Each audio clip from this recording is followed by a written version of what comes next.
Jacquie Gering. I'll start over. Hi, everybody. Welcome to Softball July. We're here with Jacquie Gering, and we cannot wait to learn more about your work, Jacquie. As you're coming into the room, say hi in the chat. We're asking everybody to say their name, their place, and then to get us thinking about what we're going to be sharing about today. Here's your question, if you could answer that in the chat. The question is, what is the least conventional way you've ever seen a quilt used? We're looking for things where quilts are not on a bed or hanging on a wall. What are some other ways you've seen quilts used in your world? So if you'd answer that in the chat while we do a brief round of introductions, then we'll take a look at what you've said. If we've never met before, my name is Zach Foster. I make modern quilts, funeral quilts, burial quilts, quilts of all kinds. And today I'm working on a cute little thing that's going to become a scroll because we have a wabi sabi workshop coming up next week on the Nook with Emma Freeman. So if you see me sewing, I'm putting thousands of stitches into this one tiny piece of fabric. Oh. Heidi? Hi, I'm Heidi Parks. I live in Milwaukee, Wisconsin. I've been a quilter since 2013, and I love to do visible hand piecing, hand quilting. And this month is an exciting month where I have launched a pattern for a quilt with Creative Bug. It's my 4th ever pattern, and my patterns are a little unconventional.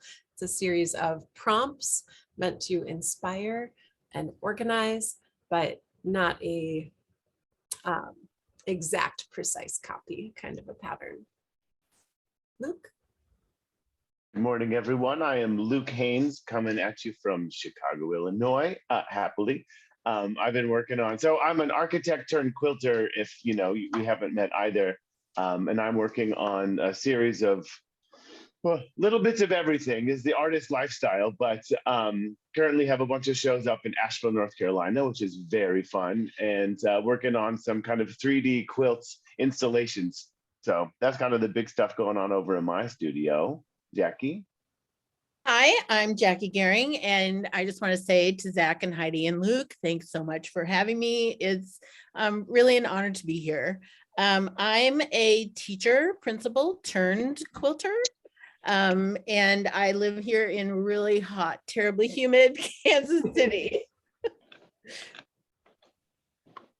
You know what, Jacquie and I lived in Kansas City prior to moving to Los Angeles, and I saw some LA people in the chat. Hello, hello.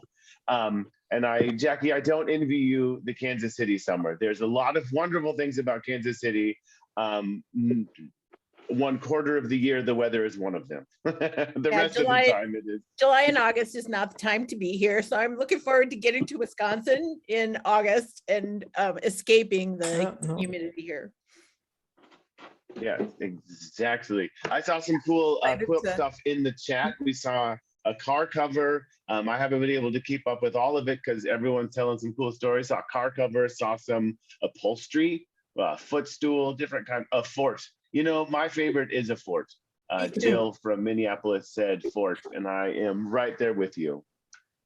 I see quilted lampshade and bathrobe. We're also in the mix there. And let's not miss one of the most traditional alternative uses for quilts, which is in moving furniture, right? A lot of times people would hold on to their old quilts just for that, which is why if you were in a U-Haul truck today, or insert name brand company, if you were in a moving truck today, you get those moving quilts because people used to have old ones laying around. You know, I keep a quilt in the back of my car, and it covers the back bumper when I load like drywall or wood. And it works. It works. I found this one, if this looks familiar to anybody, found this one in a trash can this week, sitting under someone's microwave lunch. That's not an unconventional use, but it is definitely an unconventional place. Made me very upset for the quilt, but happy for me because now it's mine. Yeah. Hopefully the microwave lunch was still contained and it wasn't. It was. It's like they take it out of the box, but the seal was still on it. So thank you, universe. All right. Well, a couch quilt person than a bed quilt person. Just throw that one in as well. All right, everyone. Well, thanks for being here. This is super fun. We are very blessed and lucky to have Jacquie. And so par for the softball course. we have a lot to share. We each get to go. And then if you've got questions, usually we just sort of leave them to the end after the VIP gets to go. And then we can kind of, so if you have a question, jot it down, stick it in the chat, we can get to it. But then at the end of kind of our spiels and presentations, you can ask them and we'll answer them. And we also have lots of questions for Jackie. So I'm excited for that part. Zach, do you want to kick us off? I do wanna. Let's go. Okay. So I am currently, if you're wondering where I am, I'm in Western North Carolina at my second artist residency this year, / second artist residency of my life. This is a very exciting chapter. I want to share with you a little bit about what I've been working on. There's a lot of organizations I'm going to talk about, but really just know that there's like this big umbrella organization that is come together to fund this residency. And TOSS is the one that I work most closely with. TOSS is a public arts education organization, a nonprofit, because here in Burke County, there is almost no funding for arts education in public schools. And so TOSS is trying to fill in that gap by providing after school activities and summer camps, which is where I come in. I teach 1 hour a week I teach little kids 1 hour a week how to hand sew bags. And you can see one of our little hand sewn bags there. That's a sweet little project. And they're doing pretty good. They're doing pretty good. I'm impressed. They also love climbing on quilts and looking at things very up close. Like just being able to get on top of anything is exciting when you're in elementary school. I'm learning. I'm also learning, if you ever have to teach kids how to sew, pre-thread all the needles. Save yourself some time. Now, that's what I do for 1 hour out of the week, but for the rest of the week, I'm sewing and I'm working on projects. And so in this warehouse that I'm working in, they have these huge cardboard boxes, which I have learned are called gaylords, which is just such a funny word. In these gaylords are discarded fabrics that will eventually be recycled. So it'll be shredded, spun into new thread, and then woven into new fabric. I found these particular bins to be interesting because they were full of the leftovers of memory quilts. So if I go back one, you can see the quilt that me and the kids are climbing on is a t-shirt memory quilt. One of the organizations that I'm working with is called Opportunity Threads, and it's a worker-owned co-op, largely staffed by local Guatemalan immigrants who people will send them their t-shirts of a loved one. They send it through this industrial process, which cuts out a perfect square right out of the middle of the t-shirt. Those squares get made into the memory quilts like you see us circling around there. But then the leftover becomes a frame, and that's what I've become so interested in. So these are all the leftover frames.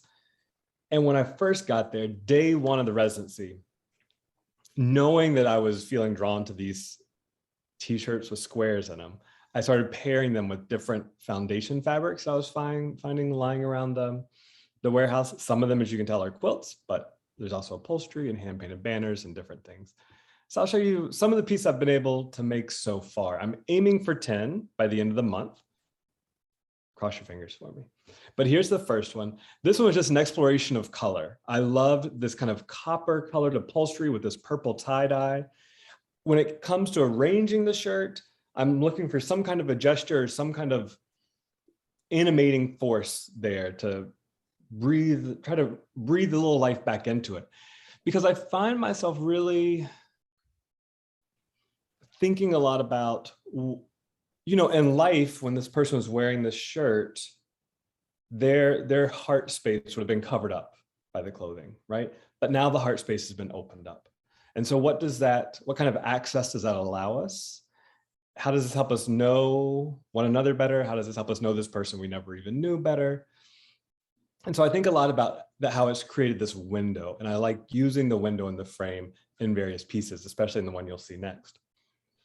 I've called this Afterlife, which is an idea that I got from somebody in the Nook, Angie Colette. If you're here, thank you. I was brainstorming for a long time what to call this series, and just nothing was hitting right. And so I put out an all call and got some really good ideas. And I love Afterlife because I am taking t-shirts that were destined to become memory quilts. So there's that sense of afterlife, but there's also, I'm taking things that have been discarded and we're going to get recycled and giving them an afterlife of their own as a material. So it works on a couple different levels. And it also, you know, it was interesting, the conversation that I was having on the Nook with naming this piece, because I know one of our reoccurring themes that Heidi and Luke and we jump in on is what are, if any, the distinctions between art and craft. And for me, one of the possible distinctions for craft is that it is communally constructed, right? The person who's engaged in craft is engaging with not only their peers in a contemporary sense, but also a long lineage of people who have crafted the craft. And so for me, kind of crowdsourcing how to name this felt very much in line with the craft aspect of what I do, that is communally constructed. And that felt very good and very right. So I'll plug that up to our larger conversation. Here's a second, this is Afterlife number 2, hot pink t-shirt on a beautiful hand-sewn improv quilt top.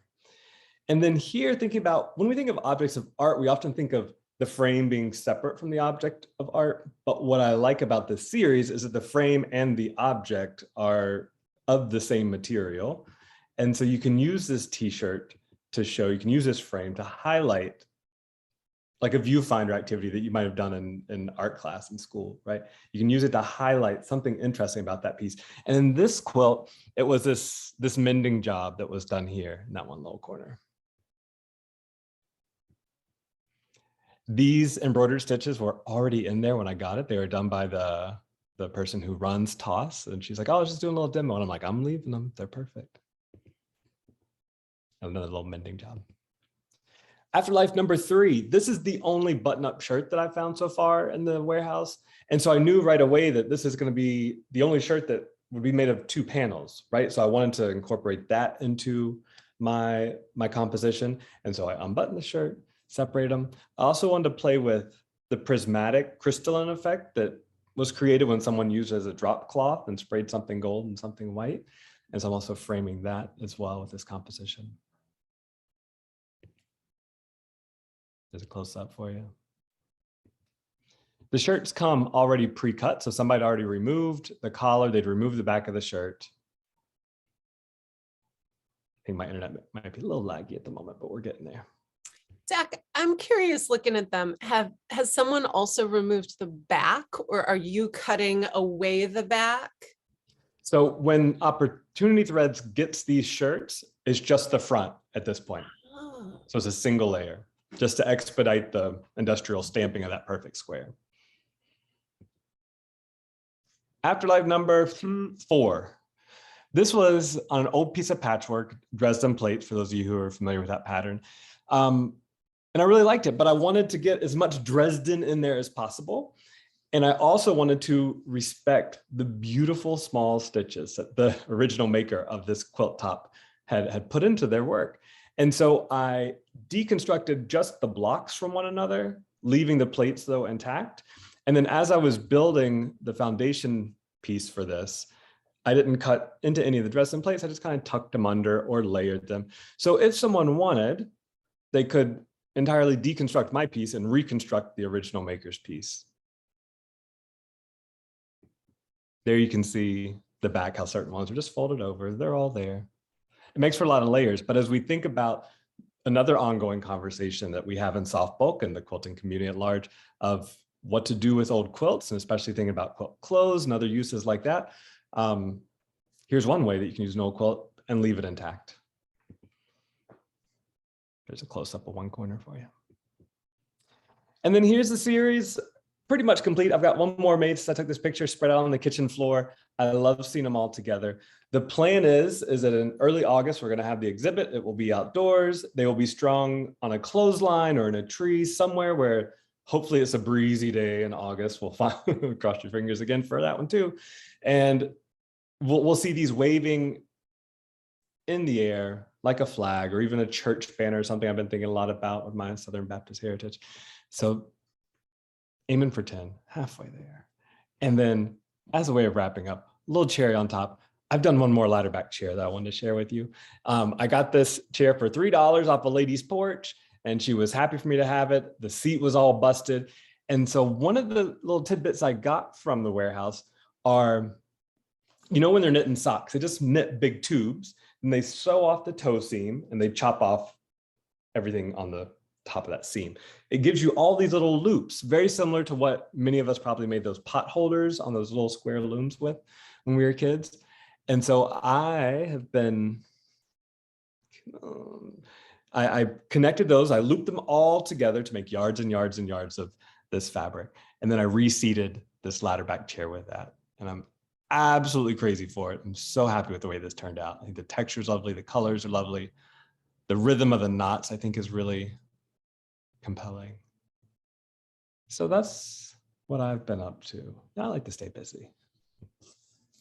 And then I believe, folks, that's it. I had a video for you, but Google wasn't fast enough to process it for you. So you'll just have to wait. All right. Thank y'all very much. Thank you. I love that. I just want to say I appreciate the pun, the cherry on top. Well done. I didn't. Thanks, Luke.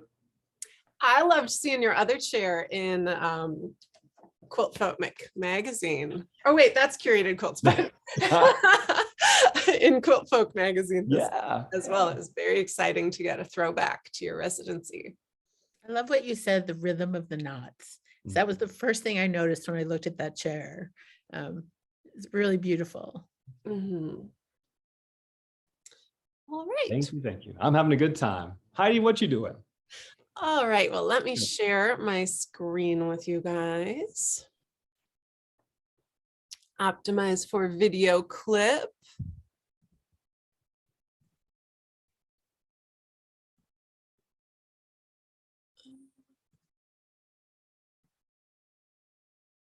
All right. Well, I recently put together a quilt pattern.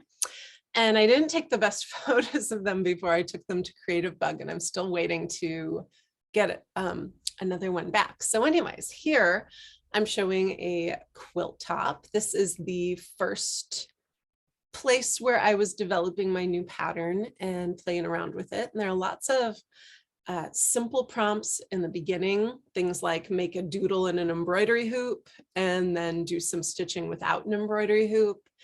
And then a prompt to add some organic running stitch embroidery to somewhere on the bottom of the quilt. And then as it progresses, I teach some applique. I suggest that folks make a patchwork and applique the patchwork to the quilt top, as well as prompts around find something that is inside your house and add it to the quilt. Find something that usually leaves home with you and add it to the quilt. Create a calendar in some way. So this is the first one. And then this is the second one that I made a little bit smaller. And this one's been quilted, but I didn't take any pictures of it quilted and I don't have the quilt back yet. But so here it's the same group of prompts, but a different size and quite a different result. And then this is the quilt that for folks who've been following along with the daily practice series, this is yet another version of the quilt. So they are all the same and they are also all really different. And that for me is a place where it gets very exciting that hopefully there's some kind of code that all of the makers are in on, that they know what might be in the top left corner of the quilt. They know the types of things that I'm probably searching for or hunting around for, and that there's this secret language that then you're in on. But also you do have a wonderful feeling of ownership around the quilt because you got to make so many decisions and made it hopefully very personal to yourself. This is a quick video of the Instagram feed for the hashtag for the quilt.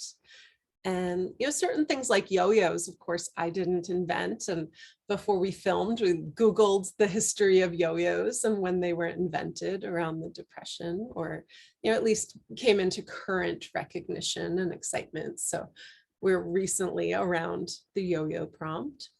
But other things are things that I do repeatedly that I really love. I'm sharing a lot of the visible hand piecing techniques that I like to use. certain ways of using the whip stitch, or a little idiosyncrasy in how I do the ladder stitch. And here, it's very special to get to see the different variations that people are putting on the quilt. And yet also, as you go through the hashtag and you see it, you can understand these are all iterations of the same prompt. There is a lot that people have in common here with what they're up to, but also a lot of really unique and exciting responses. So here are, that's the last handful. You can even see my quilt in the mix.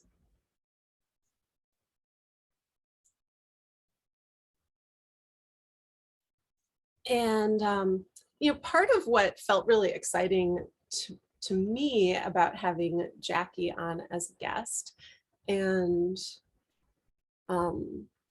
joining us, because I like to always try to reference our guest each month, that the Modern Quilt Guild was such an important place for me getting started as a quilter, and is a place that I found a great home in. And then when I made my first quilt pattern, that was in response to trying to get into the QuiltCon magazine in 2022. So I might not have had the spark to write a pattern had it not been for a magazine. And it was classified as an article, not a pattern, because it's not perfectly replicatable. But just the aesthetic and openness of being able to be in the Modern Quilt Guild has been a very special experience for me. I also am really in your debt and so grateful for the conversation that you sparked around works being credited and referenced when they're put into the show. Certainly the word derivative is always going to be important in the Modern Quilt Guild. And to me, it's something I'm so grateful for. It's something that, to hearken to what Zach was saying about craft and art, when I saw that blog post and the update, it 100% made sense to me. And I thought, wow, I'm surprised that it has to be explained this clearly. And then there was a lot of backlash and complex response to that blog post around giving credit. And it was very clear that those quilts, if they were made with a pattern, for example, they could still be in the show, but that if you got a clear, noticeable inspiration from that work, that it ought to be giving credit to the person who came before. And so I thought I'd share a little bit about how I arrived at my work, and then also some of the current struggles that I'm having as a person who writes a pattern, because my first pattern came out in 2020.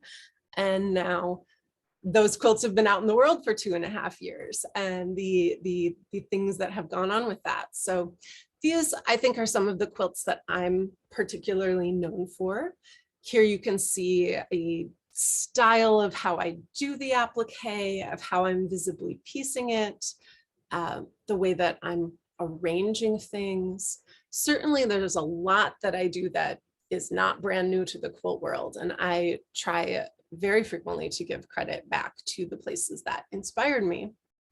But I also wasn't seeing anyone using that particular combination of techniques the way that I do when I arrived at them. They all came from pretty unique, different places that I was adding from. So in this quilt in particular that I made in 2015, it was a big game changer for me in terms of, wow, I figured out how to hand piece a quilt. I wanted to not be at the sewing machine as much. It was, as I think our softball crew well knows, that my back was hurting and my arm was hurting and my ears were hurting, and I was not loving the sewing machine. And so with this particular quilt that I made, I think around the shift between 2015 and 16 anyways, is when I made this. And the influences that were really important to me were, oh, everyone's faces are kind of blocking that. Okay. So for the composition and the color palette, I was very inspired by Cy Twombly. for the visible hand piecing that I did, and I think this is the first occasion that I was doing that, where I took a circle and I appliqued, no, that's not actually that, for sure in my 5th quilt, I was doing that, but I certainly liked appliquing things with a visible running stitch. But at the very beginning of 2015, I went to Seoul in South Korea, and I used the whip stitch to join pieces, which I did in this line right here. I joined 2 big pieces of fabric with the whip stitch in a way that I learned in Seoul from Korean patchwork. And it was eye-opening to me that there were a whole lot more ways of visibly piecing things together and visibly appliquing than what I had previously realized with just appliquing circles and shapes with the running stitch around the edge. And it inspired me to use the whip stitch in the way that I did here, but also as a form of applique and piecing. And maybe I make a bigger gap and a tighter gap, and I play with it in a way, but I was inspired to do that by Korean patchwork. The visible knots on this quilt were directly inspired by Rachel Carey George's work clothes quilt at the Milwaukee Art Museum. She cut off the tails on the knots, but I later on took to leaving the tails on. And so it kind of naturally changed to being more my aesthetic that I didn't see from somewhere else. But in this particular quilt, a very important design element is the exposed knots with no tails from Rachel. The dense stitching, this is the densest series that I've ever done, and I'm not keen to do a 1/4 of an inch gap in the near future everywhere on a quilt, but that was certainly inspired by Cantha. And you could say in the other embroidery in the current quilt pattern that some of the running stitch embroidery that I do is also somewhat inspired by Cantha quilting from India. And then the layering that I did, and here it might be hard to see in this photo, but there's a lot of circles that have a running stitch that go around them that are layered underneath. Like here's one underneath that top area. That kind of layering, I really desperately for at least 9 months wanted to find a way to recreate what Mark Bradford and Julie Mertu were doing in their paintings, where they would scrape things away, either with a sander or with a piece of cloth. They'd be removing and leaving this ghost of what had previously been. And I was trying to figure out how I might do that. And I forget, Zach, the exact order of this white quilt and your white quilt. Like for me, it's kind of blurry. But I know that you had a white quilt that had the seams shining through. And this is different because I've got pieces of fabric shining through, but there's something there that I think is exciting to acknowledge. And then also here in Wisconsin, a quilter named Pat Croth did a lot of things with tulle, like from a ballet tutu, tulle that goes across the surface of a quilt. To me, when I saw them, I thought Jackson Pollock, because of the composition, because of the plastic and the fabric that she uses, as well as the candy wrappers and repurposed things that are layered underneath. So I can't say that I was specifically thinking of her quilt when I decided to do that, but she is certainly a quilter that I was aware of who was doing layering. And for me, those are some important points of things that inspired me. I also think it's important when I see other work and they are using this very similar combination of styles that I'm known for using.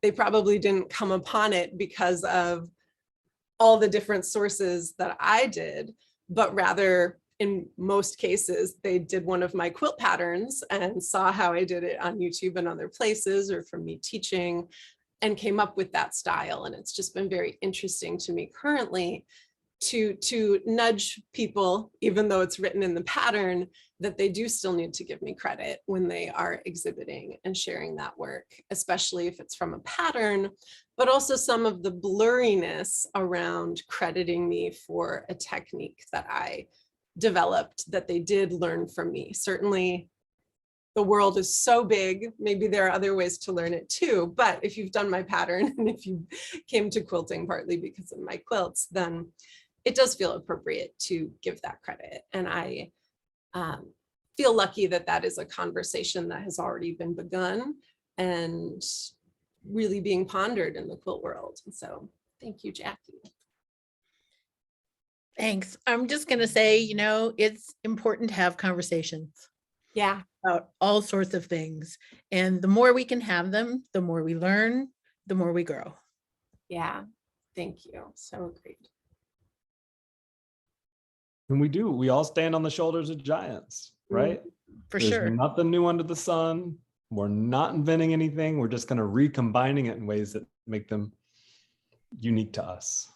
Or at least that's the best we can hope for. Yeah, you know, and I was looking back at my artist statement on my website, which is due for an update. I wrote it in 2015 or 14.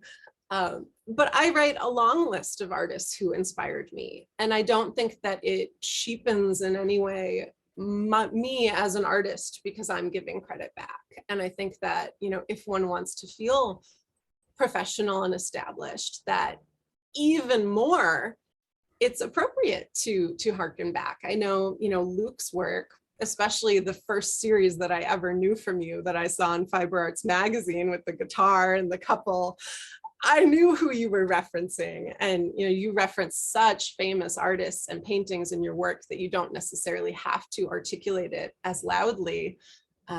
But, you know, small little folks like me, not everybody does automatically know that connection or who wrote the pattern or what the quilt is referencing without articulating it. And yeah, it's interesting. I also think too that it helps people seeing our work decode our work, that these ideas just didn't spring up in our minds, right? Like we have walked a certain path. We have observed and appreciated and enjoyed the work of other people. And we have filtered it and transformed it in such a way. And other people can do the same thing. I mean, that's what we all do. Right? So by putting the names up front, you're just giving people your index. Yeah. Inspiration.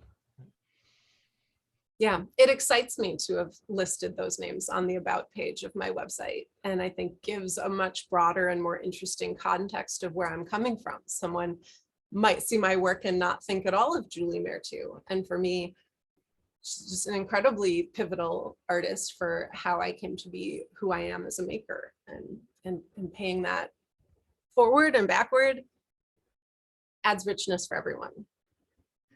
There's an interesting metaphor that I'm thinking about, the game of chess, right? The game of chess is the game of chess. There's certain rules, everyone plays it. But statistically, after about the 6th or 7th move, you're playing a game that's never been played before.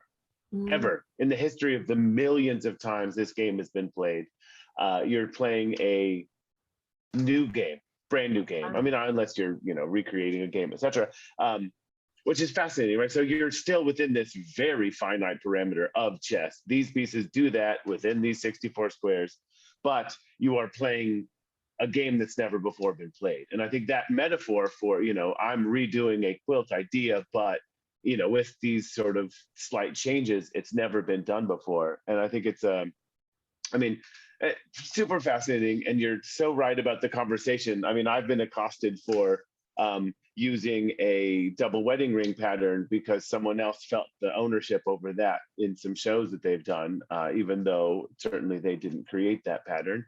And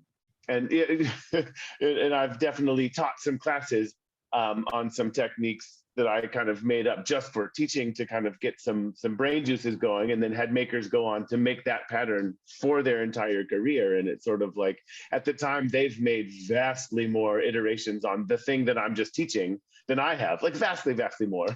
It's like, are they ownership of, you know? And so there's a lot of conversations about that. You know, Heidi, I totally understand that. I mean, I have a lot of emotional ownership over portraits and quilts for sure, right? When I started, never seen it before, and there's a lot more now. Some people I've actually, you know, taught some people who said, hey, I'm copying your style and I'm going to write a book about it. If you'd like to write the foreword, that'd be fine. And I just and I just elected to let it go because I mean, I don't know, like what do you do, you know? So there's a lot of pieces to it, and attribution is so important because then it allows the person who did the work to start it to be recognized, and it doesn't necessarily take value away, like you were saying, Heidi. It doesn't take value away from your work to say I learned from someone who did work.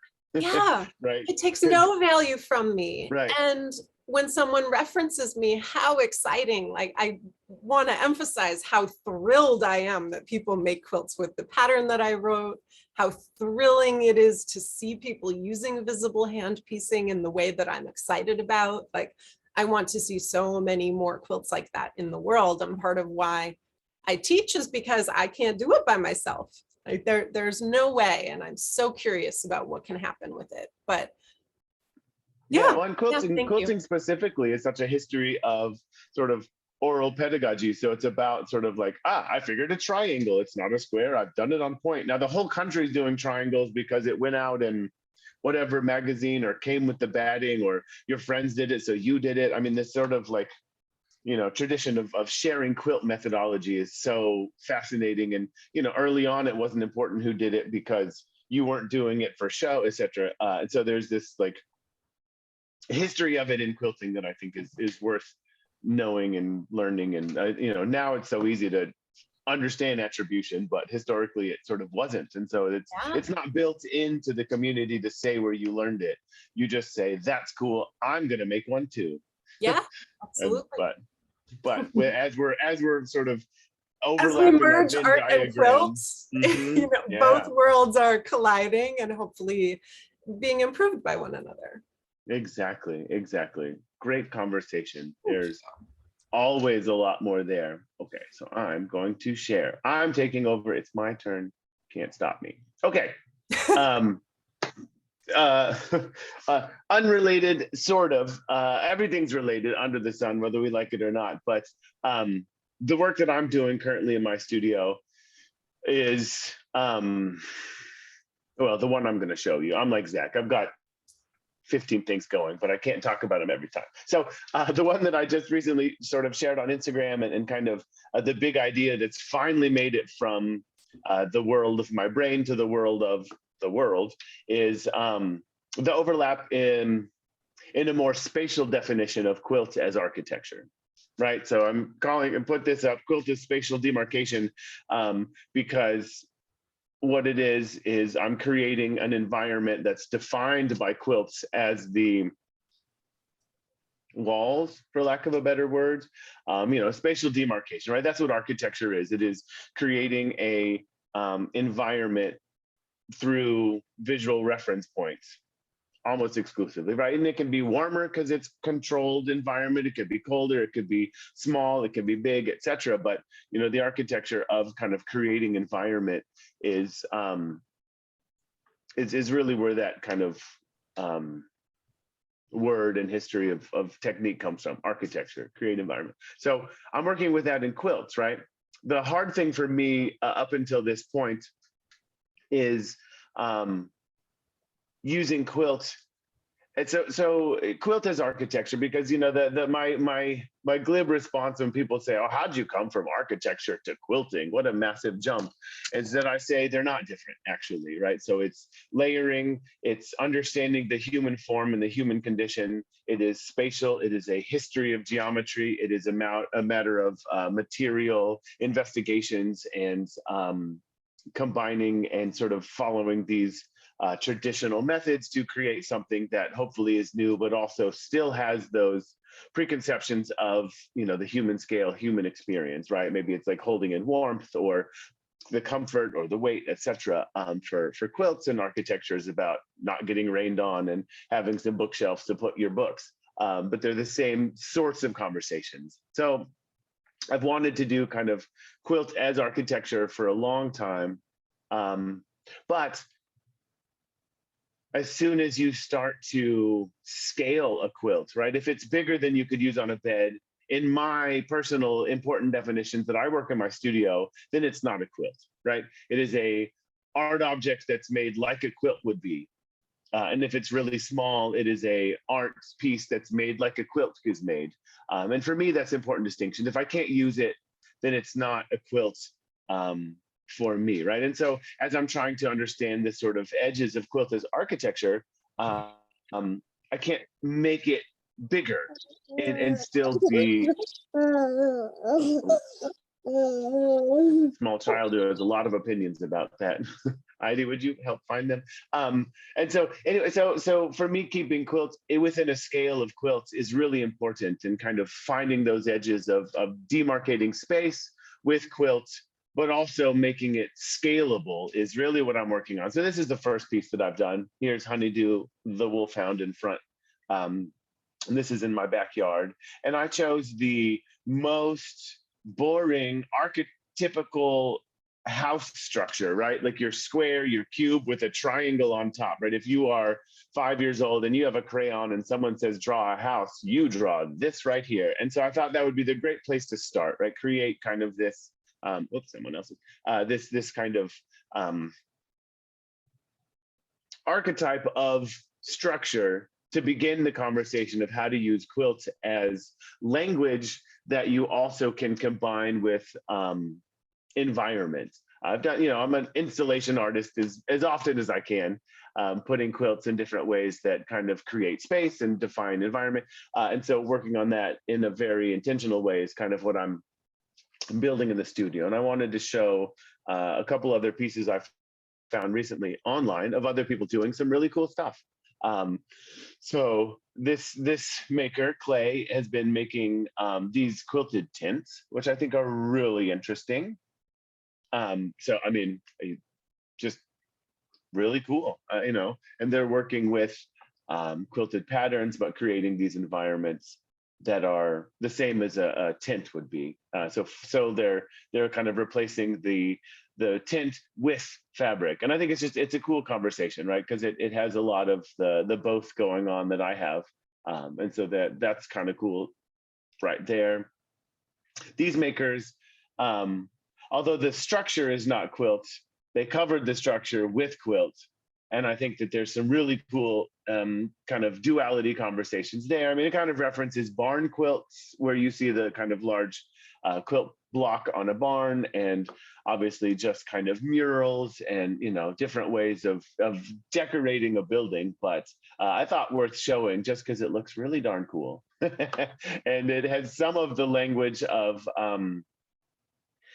quilt as architecture, although in this case it's just decorative. It isn't the actual kind of environment itself, which is part of the thing that I'm trying to play with. And if this plays, which I hope it will, okay, we'll get there. I took my little quilt house to the park and set it up so that I can kind of photograph it in environment, because architecture, one of the really most interesting and important things about architecture is the environment that it's built within. It's one of the things that quilting I found so interesting as I've been an exhibiting artist for however long. Art in general, right? You take these objects, you build them in your studio from your favorite paint colors or your favorite material or whatever, and then you ship them across the world and they put them in a big white room. So there's literally no context. And quilting is so built of context, right? Is it feed sacks? Is it your clothes that you grew up with? Is it important fabric or is it not important fabric? Did you just go buy it? And if you bought it, did you buy it because you love the maker of it? Is it that new cool Tula pink? Or is it just a fabric because you like the color red? And there's a lot of story to the environment and community that the quilt is built out of, not just the fabric, but the methods of making and the maker itself, and then also the function of the object. So sending it across the world to be staple gun to a big white wall, you lose the context in a way that architecture you don't often, right? Because it's stuck to the ground because you have to have plumbing in it. And so putting this up in a space, in environment, helped me to learn about it. And again, I'm still learning. This piece right here, I have opinions about, not all of which are positive, plenty of which are, but I'm still learning. And as I'm building and kind of creating these concepts, I needed to see it in a place and see what that might mean to exist within it, or to engage with it and kind of, again, as architecture, it forms function. So we had a picnic inside of it, right? So this is what it looked like laying down. And, there was Los Angeles. So it was sunny as all get out, middle of summer. So it was wonderful to have this block the sun. And there was some breeze that came through that opening in the top. And so really understanding how it exists in the space also works with understanding how it functions from an architectural perspective. Again, how quilt does, right? You put a quilt on your lap, on the couch, Heidi, you understand. You put a quilt on your bed, are you warmer? Is it warm enough? Do you also need a duvet? Do you need two quilts? Historically, quilts have been used for myriad things. Hang them over your window if you're a, traveling farmer in the 1800s to keep the draft out. There's lots of ways that quilts engage with the environment, and you can only know that through practice. And so that's what I'm working with. And I found it to be really interesting, and I learned a lot, and I'm very excited to continue going and kind of make it more my language. Actually, here's the parallel, Heidi. As we're talking about taking, standing on the shoulders of giants, right? So here is a house shape that for me doesn't work. So now I have to recreate the shape that actually engages with the material. So the learning comes from reproducing what I expect house to be. And now I have to build it to be what functional house would be. So, I take almost no credit for this shape because it is archetypical, but now I learned enough to know what choices I will have to make in purpose into the future. I love that. I also love how you were enthusiastic to find other quilters making structures and share them in your PowerPoint rather than, oh, I'm the only person who ever thought to make a quilt house. It comes naturally after a while of being really excited and hopeful that there's a community around it. We have a question. Kenza is asking, did the park community engage with the quilt house? I love that question. And unfortunately, not really. I mean, not really. I would have loved people to. It was a little bit, because of the way it's designed, it's a little off-putting. You have to actually walk into this enclosure. Maybe if there wasn't walls on both sides, you kind of walk through the breezeway and feel a little bit more invited. But as it was, you don't necessarily want to walk up to a strange object in the park that you're stuck inside of. And also we weren't there for, we were there for a couple of hours, but not, a full day. And I didn't leave it overnight with cameras or anything weird and creepy in the park.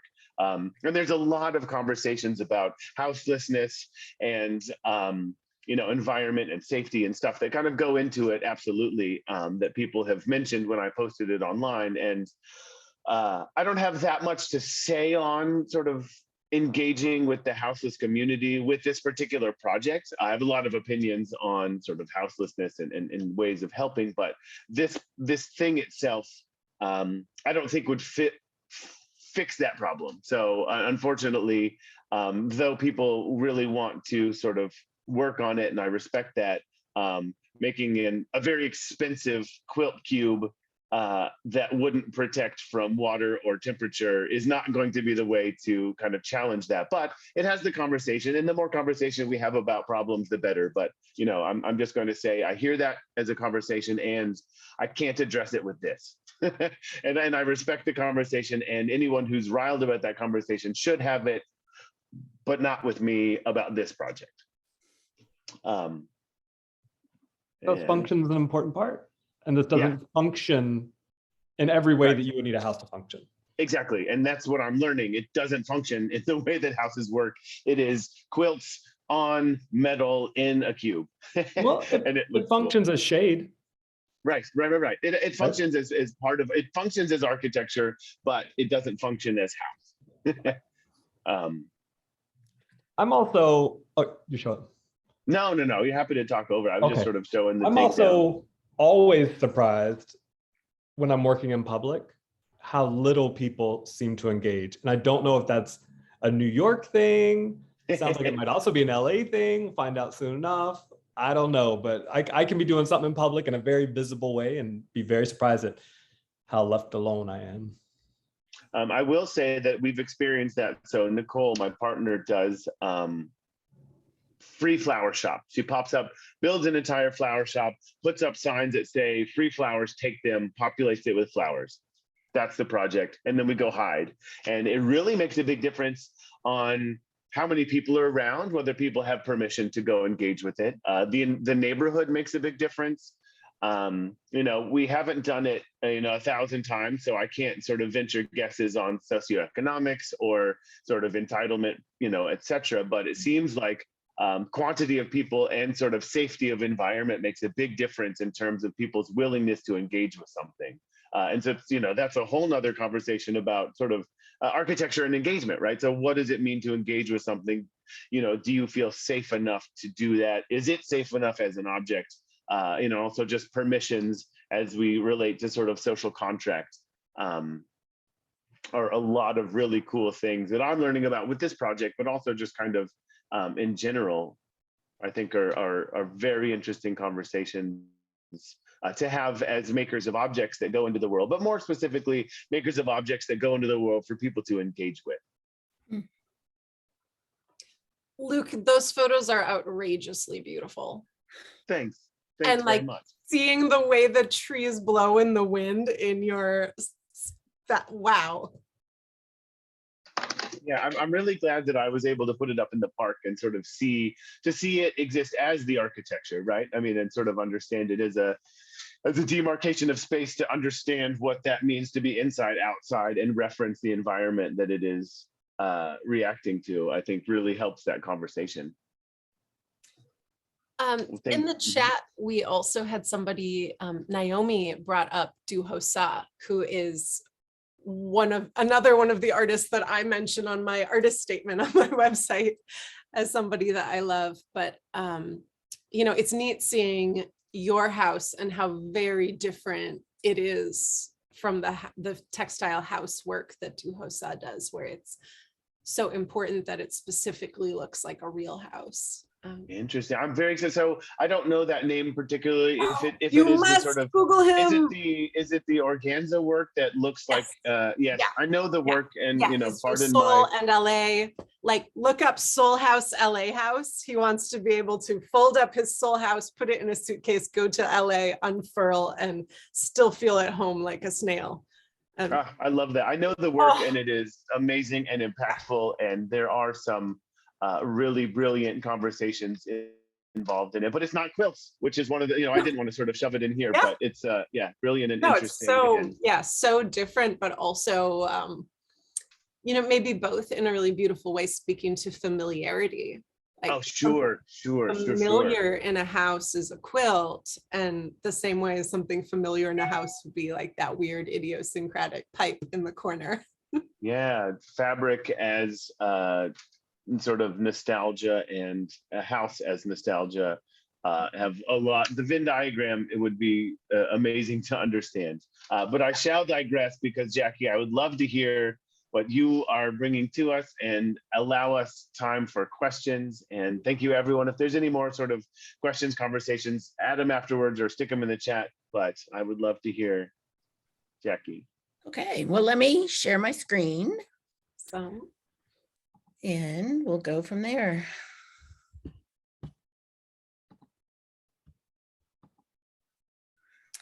There we go. Like I said earlier, I was pretty honored to be invited to talk and share with you guys today, but I will also say that I struggled a little bit about what to share and how to contribute to the conversation. And Zach, you helped me with that. When a couple of months ago, you introduced your podcast and you said something that really struck me about how working with textiles, a question to think about, how working with textiles has changed us as humans. And that made me kind of go back to, this is my artist statement that I wrote. And like Heidi, it's been a long time and I need to rework it. But that comment that you made really kind of struck me as to kind of why I became a quilter in the beginning. And there are two themes. I'm not going to read this to you, but there are two themes that kind of run through this statement for me. And one of those is a connection to community. And then the second one is that phrase that's in italics: quilts are life represented, quilts are personal. And so when I started quilting in 2009, I really had no kind of knowledge of the quilting world at all. I didn't know how to make a quilt. I didn't, you know, though my grandma and my great grandma and my mom all made quilts, none of them taught me. And so I really was unfamiliar with the quilting traditions. I really didn't know anything about quilting. And so one of the things that I really wanted to do was connect and become a part of this community, and then contribute to it as well and help it grow. And some of that led to my work with the Modern Quilt Guild, but really that was kind of my ultimate kind of goal when I started as a quilter. I wanted to learn, and I wanted to become, and I wanted to contribute to the community. So I chose a couple of older quilts. I think these were made back in 2010, which is really not much after I started quilting at all. And the one on the left is called Broken Cogs. And I think you can look at that and recognize that that's a version of a Dresden. And I like to kind of think of myself as in the quilting process as tradition is always my touchstone. And so I set out in the very beginning to kind of learn about quilting. And it was this exciting kind of whole world. I'd never heard of a Dresden plate before.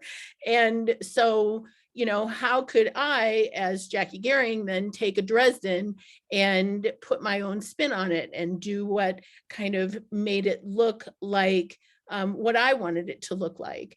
But tradition has always been that kind of place that I begin. The quilt on the right is a traditional spiderweb quilt, and it is a Bonnie Hunter pattern that's on her website.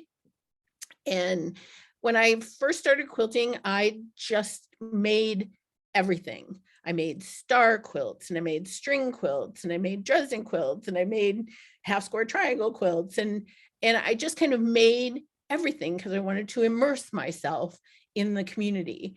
And one of the things that I love about this quilt is that it uses selvages from friends that I've met, mostly online friends, who, because I couldn't save that many selvages because I hadn't been making quilts that long.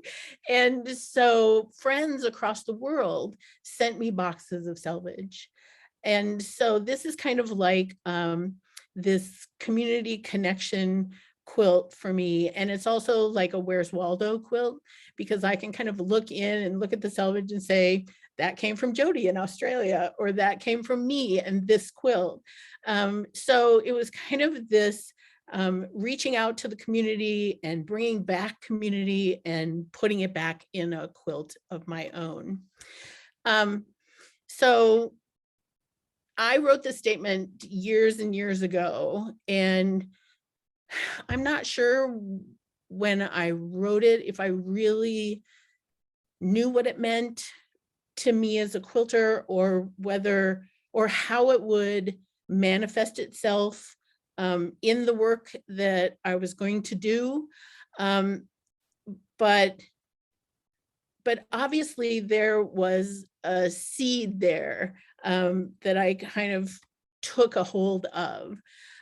This quilt is called Building Bridges, and it was made in 2012, I think, when my husband and I moved to Chicago from Kansas City. And that was a huge transition for me from, we were living on 150 acres in Kansas, and we moved into a 700 and some 800 square foot apartment in downtown Chicago.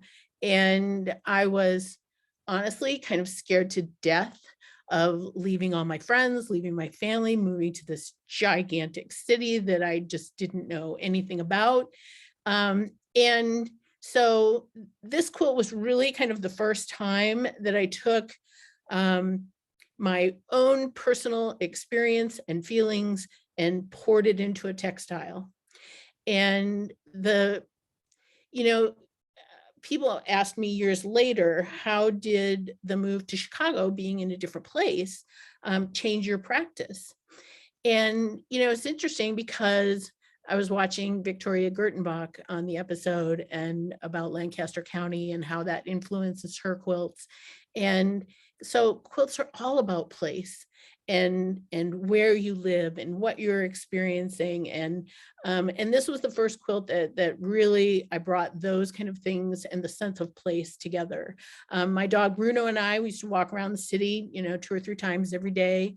And I didn't know when I lived there that Chicago was the city of bridges.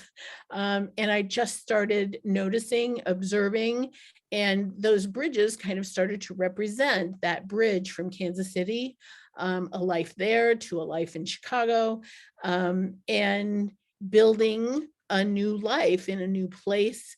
And so I think this was kind of the first step on kind of opening myself up and allowing myself to be expressed in the work that I was doing.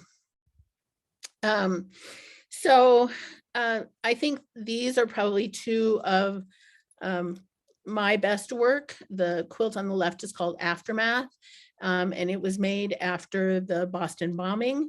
And the quilt on the right is called Bang You're Dead, and it was made in response to my husband's work in the city of Chicago.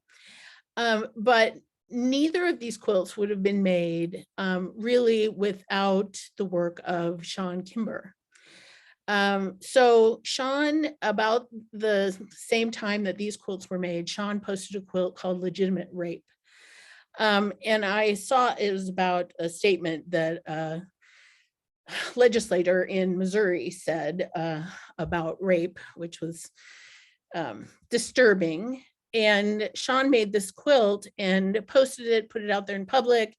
And, it was really interesting, the response to that quilt.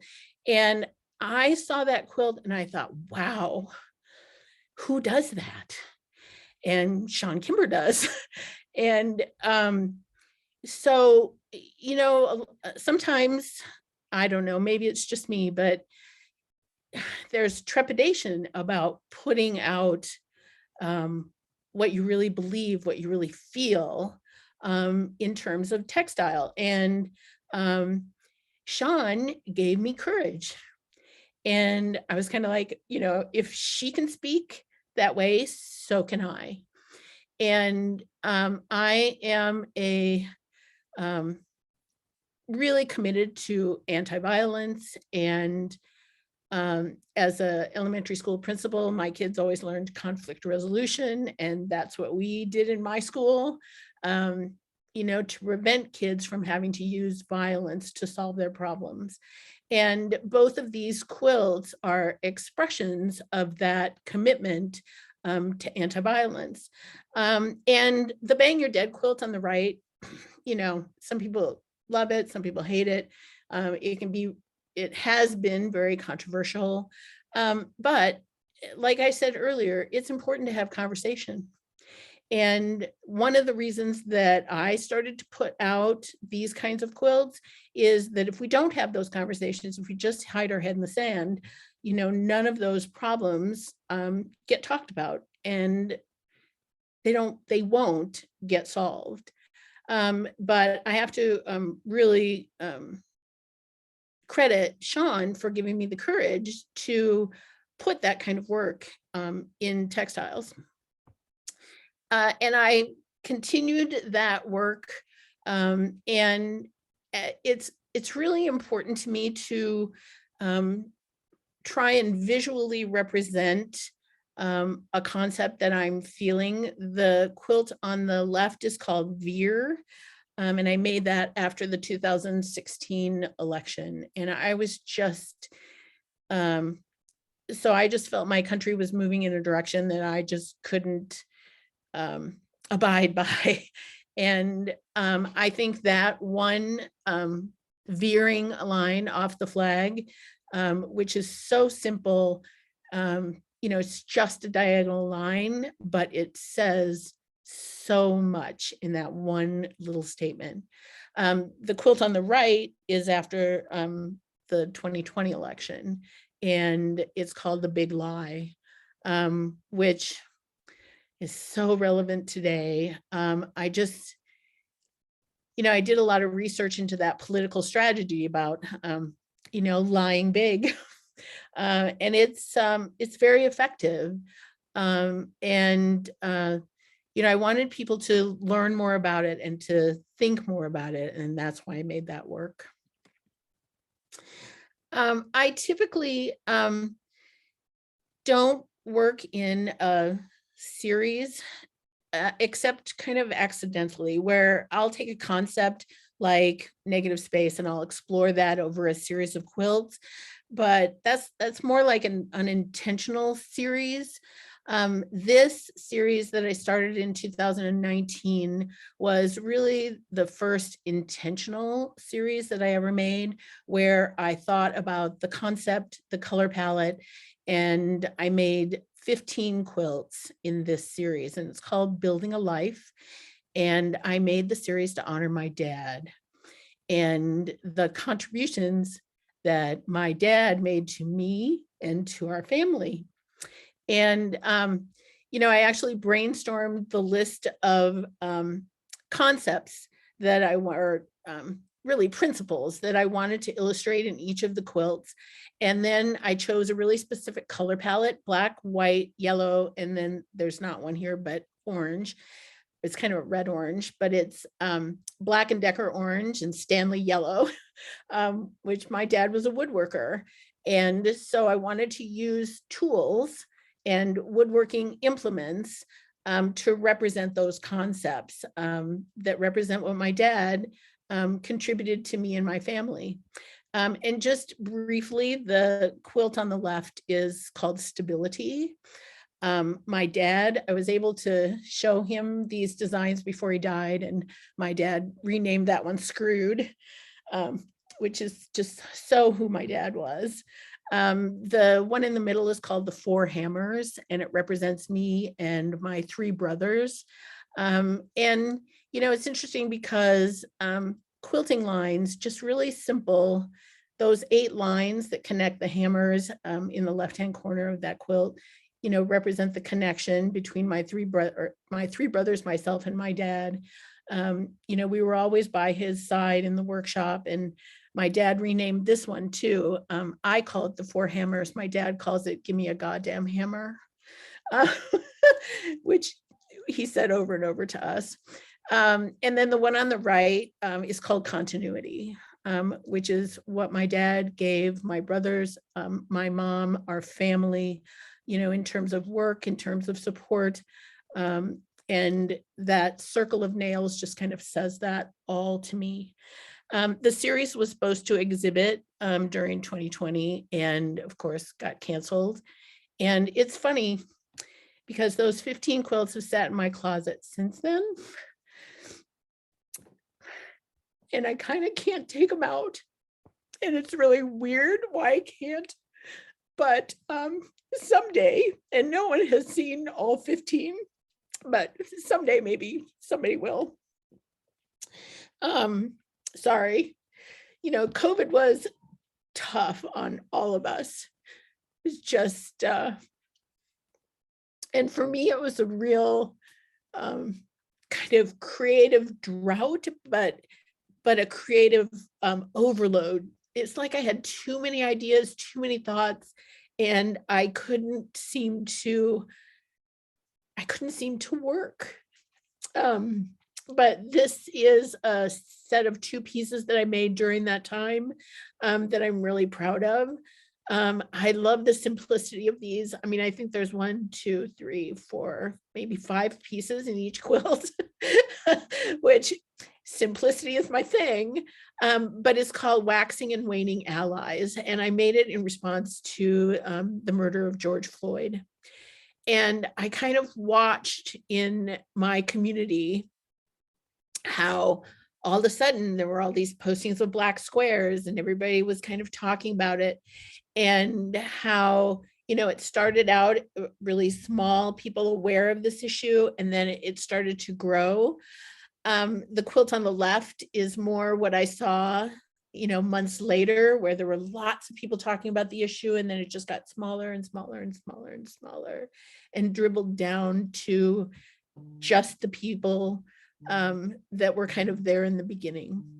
And it kind of says all about, you know, we need to do the work every day, all the time. This is another COVID quilt, and it kind of sums up everything that I was feeling during that time, where I was taking care of my mom and, you know, trying to deal with family and work, and, you know, do work in a totally different way, which was really a challenge for me. This piece is called Weight of the World. And it's a really traditional quarter circle block, creating these arms. And it was kind of inspired by the idea of Atlas holding the world up on his shoulders, which is kind of how I felt. And I think it's also, you know, I love the Mystic Rose quilting that happens in the circles here to turn the piece from this flat piece to this really dimensional piece. And it added the feeling of weight in this quilt, which was really what I wanted it to feel like.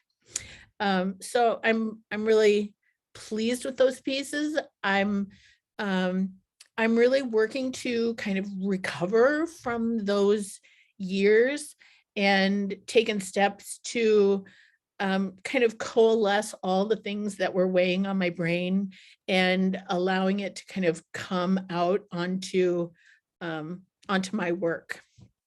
I wanted to share this piece because I noticed Heidi shared it in the promo.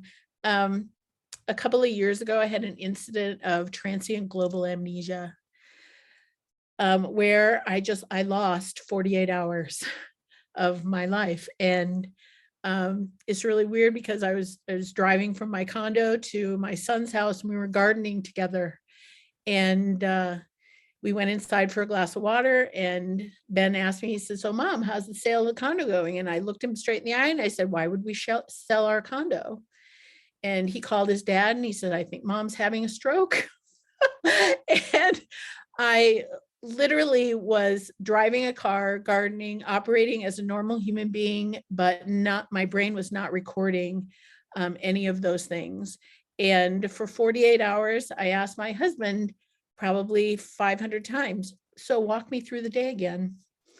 And my memory came back in 48 hours, everything except the 2 days that I lost. And I made this piece, actually, it's not done. The columns have been sewn together, but it's not quilted yet. And so I wanted it to kind of represent that area that I lost, but also to have the area that I still have, and to kind of represent that, you know, every day is just precious, and all those little bits and pieces that you see in here, and all those little bits and pieces that we experience every day are just simply treasures. And then lastly, I wanted to share this quilt.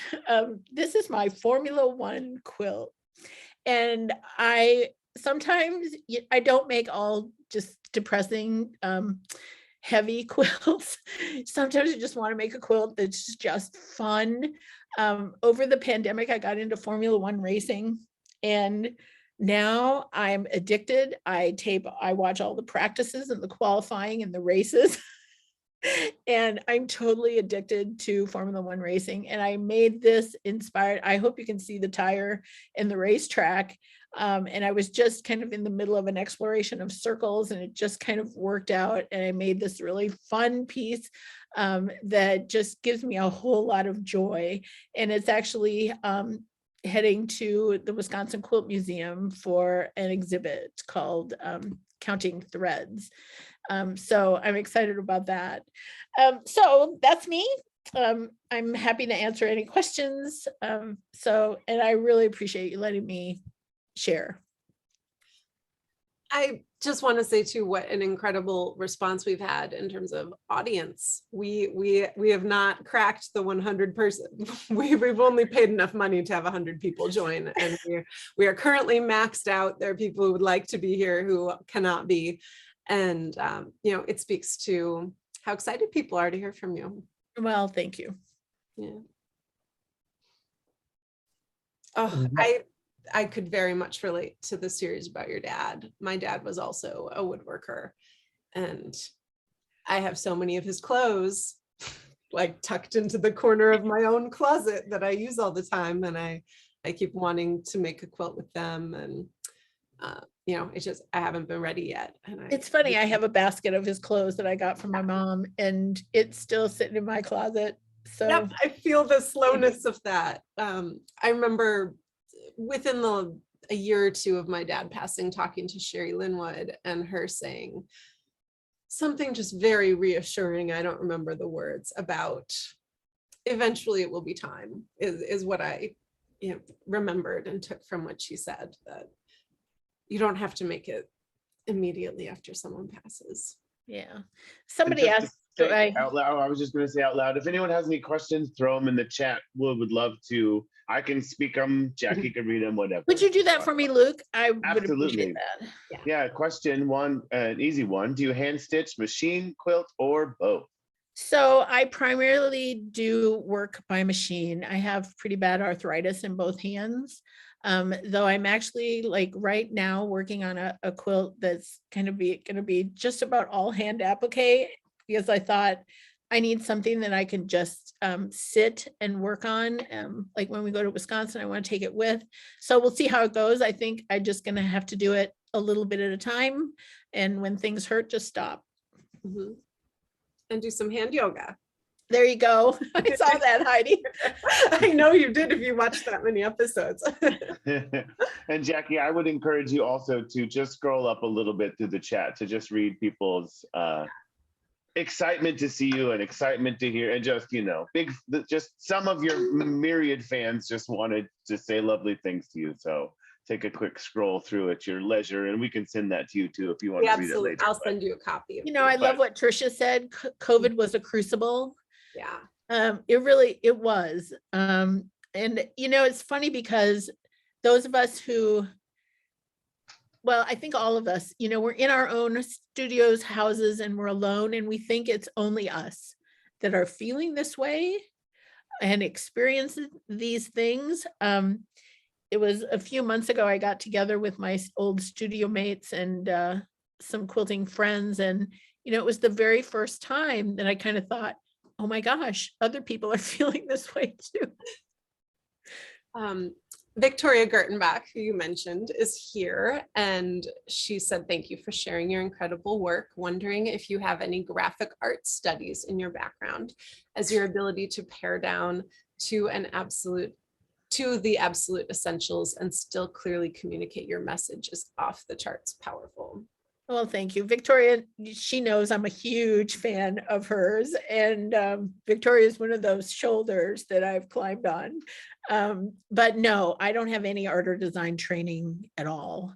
I'm an educator by trade, but I will say, I shouldn't say that, not at all. So over the last 10 years, I've studied a lot. I've read a lot. I take deep dives into concepts and try and learn what I don't know. But I don't have any formal training, I'll say that. So no, I don't. I almost, as a former educator, I was a high school art teacher for 9 years, and connected to what you were saying about gun violence. but also thinking about the role of a principal. There are so many things to do and never enough time or money. Like, I imagine there's something in there that gave you that kind of minimalism and the ability to pare things down and focus. So one of the things also, and it goes back to sense of place. So my family is from Canada and I grew up primarily in North Dakota. And so that is a true minimalist environment. You know, I mean, when there's a tree, you appreciate it because there's one. And you know that, so, and part of that for me, like, if there's too much clutter around me, I get anxious. And so, but I also tend to overcomplicate, and I always seem to have to take off things in my work, because I really love that kind of simple, bold. So I overcomplicate a lot, and I struggle with that. Mhm. Well, that's part of the editing process, though, isn't it? It is. Yeah, we just throw a lot of things at the wall, and then we figure out what has to remain and what can come off. It makes me think of Hemingway's approach to writing was to, you know, make a draft of what he wanted to say and then go through and cross out every unessential word, right? And just really get down to its essence. Yeah. And that's like those waxing and waning allies with the, you know, 6 pieces or however many. They say so much, yet they're so complex with only a few pieces. And I think a lot of times in the quilting world, I think we value complexity over simplicity. You know, how many times have you seen somebody say, well, this quilt has 52,000 pieces, or I spent 84,000 hours, or I made it in 5 years. You know, so I think the culture of our community very much values complexity over simplicity. Mm. Well, it's weird because it's one of the rubrics for value in quilting, because we are on some other world. We're not art, we're not craft, we're some weird nebulous third thing, and we don't have any way to understand what things are worth.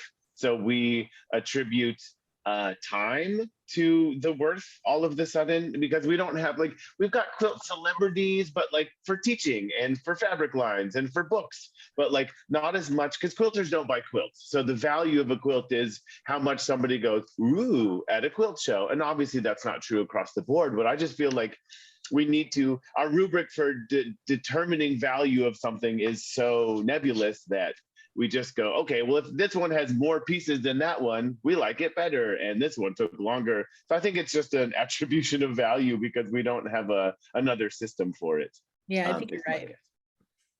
A question for you Chris, from the chat is just basically, where do your quilts go? What do you do? Do you sell them? Do you ship them? Do museums have them? Do you travel them? Like, what? Yeah, talk to us about when you put your quilt children to the world. Yeah, so I give away a lot of my work. My family, my boys, my nephews and nieces, my great nieces and nephews, so everybody has quilts. And I used to say that, you know, I had teenage boys that love quilts, and so that's how I've changed the world. So I make for others a lot. You know, I do have quilts in museums that have been purchased. I do commission work, but a lot of the quilts, you know, I have a teaching stable of quilts that kind of have to stay here because I use them as examples, and so I don't want to get rid of those. But, you know, and I'll admit it's hard for me to let go of a quilt.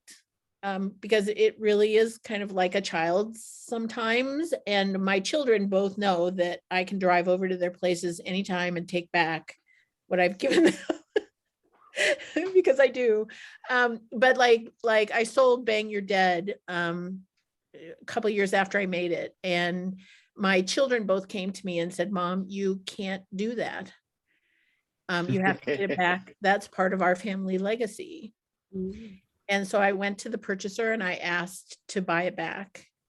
And I was able to do that.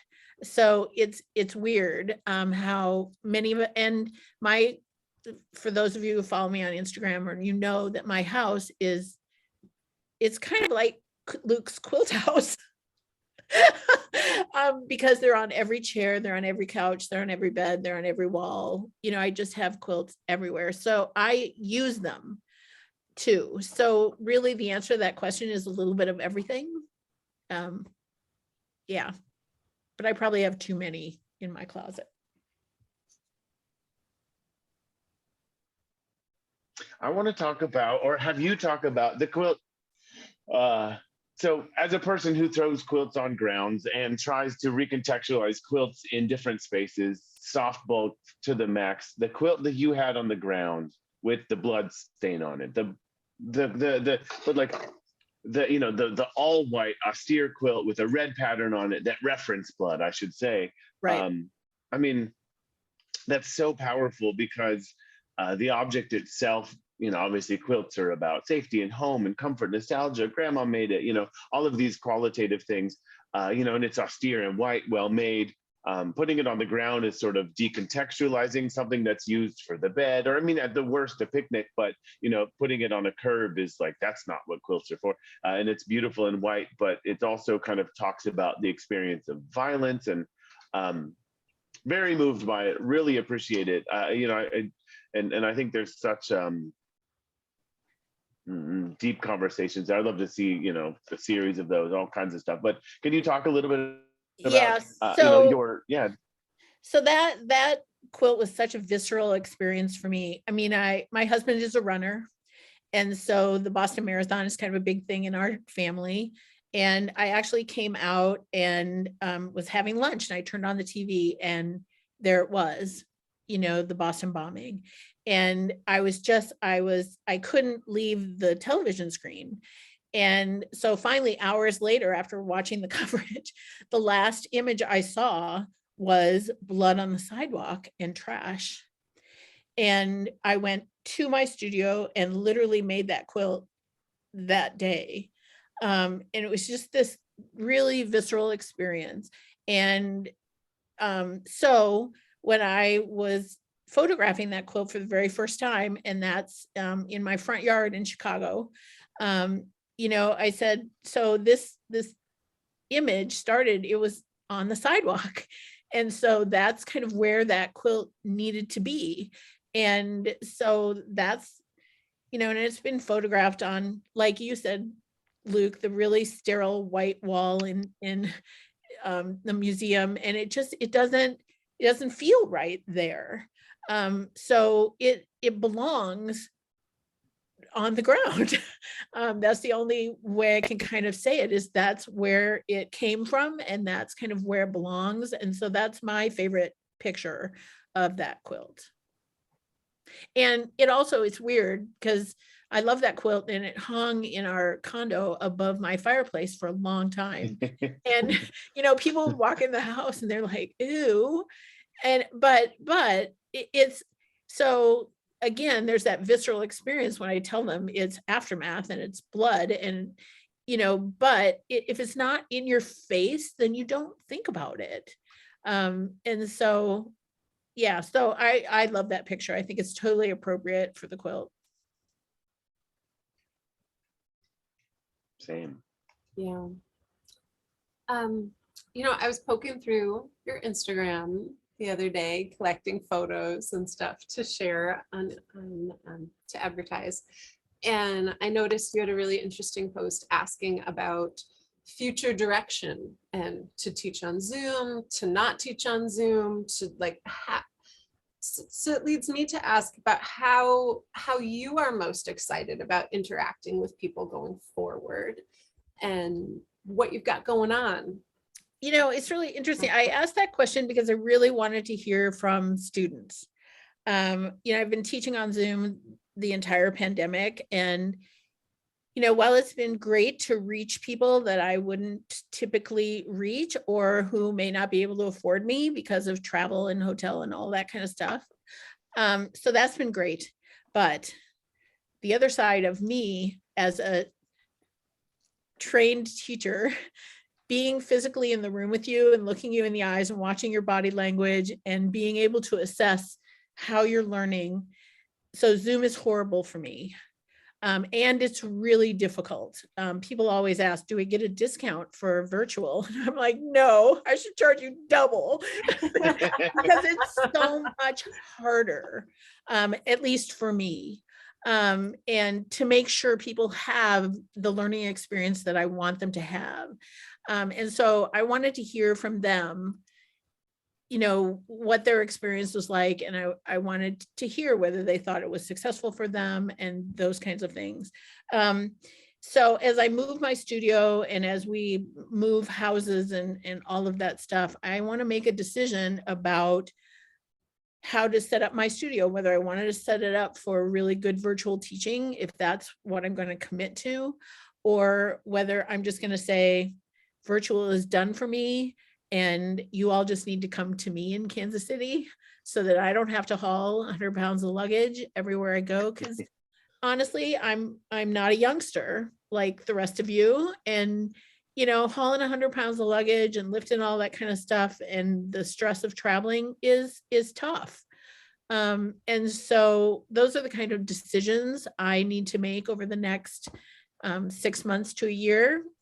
Because how am I going to invest in my studio? How am I going to invest in Kansas City? I started doing events here in Kansas City before the pandemic. And, you know, 3 to 4 day immersive experiences here where we go to the art gallery, we, you know, really have a kind of immersive teaching experience, which with a really small group of people. And I love that. I really thrive on that. A 6-hour class is really not long enough for me. I don't typically love them, or 3 hours, or it's just, it's kind of not who I am. So I guess I'm struggling a little bit with that. And so we'll see where I go from here. You know, whether I do some recorded things and allow people to have recorded classes and then do live Q&As, you know, that's a possibility too. Well, we're excited to see, and everyone here who is about to go sign up, who isn't already for all of Jackie's social media, is also very excited to see where it comes, because yeah. So thank you, everyone. This has been lovely. Jackie, you're amazing. I have always more questions and wish we could hang out all the time. I'm sad I didn't get to see your house renovations before I moved out of Kansas City. I know, we missed that opportunity, Luke. I know. Well, we're coming back through hopefully in August, and we'll give you a call. All right, sounds great. Yeah, thanks very much. Thanks to Zach and Heidi and Luke for having me, and all of you for joining us. I really appreciate it. Yeah, and if there's any lingering questions, shoot it to anybody. We're all very open. I'll And put it happy in the to. comments on the YouTube recording. Exactly. There, and stir up plenty more conversation or add links or anything there. Awesome. Exactly. Well, thank you, everyone. Jackie, hang around a second. Would love to say just a thank you. Again, but privately, thank you. Wow. Oh, thank you everyone for being here. Thank you, Jackie.